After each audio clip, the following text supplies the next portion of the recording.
Hello, కొరియరా అండి? ముత్తలమ్మ గుడి నుంచి స్ట్రైట్ గా తీసుకొని రైట్ కు రండి. ఫస్ట్ ఇల్లు మాదేనండి. ఏదో ఆర్డర్ ఎట్టినట్టుంది. నా కొడుకు సంపాదన అంతా ఇలా తగలెట్టేస్తుంది దీని ఆర్డర్లకి. ఇలాగైతే అలాగాయే. ఈరోజు ఆ ఆర్డరు దీని చెయ్యికి అందకుండా చూసుకోవాలి. ఉండు నీ పని చెప్తా. ఆర్డర్ లేదు బాబు, ఇక్కడ ఎవరు ఆర్డర్ పెట్టుకోలేదు. అడ్రస్ సరిగ్గా చూసుకోలేనట్టున్నావు. లేదు మేడం, ఇదే అడ్రస్. ఇందాకే ఫోన్ చేశాను. అయ్యో లేదు బాబు, మా ఇంట్లో ఎవరు ఆర్డర్లు పెట్టుకోరు. లేదండి, ఒక్క నిమిషం ఆగండి, మళ్ళీ కాల్ చేస్తాను అదే నంబర్కి. తమాషా చేస్తున్నావా? నీకు వేళాకోళంగా ఉందా? ఇక్కడ ఎవరు ఆర్డర్ పెట్టుకోరు అంటే మళ్ళీ మళ్ళీ అదే చేస్తున్నావు. నేను పిచ్చిదానిలా కనిపిస్తున్నానా నీకు? నడివి ఇక్కడ నుంచి.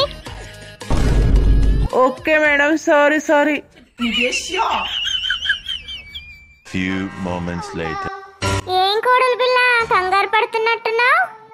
మన ఇంటికి ఒక కొరియర్ రావాలి అత్తయ్య గారు, కానీ అది క్యాన్సిల్ అయిపోయింది.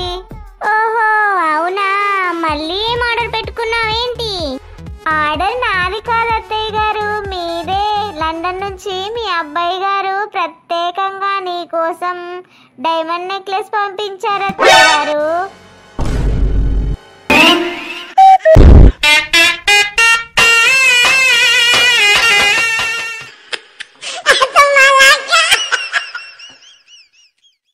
Yeah, boy.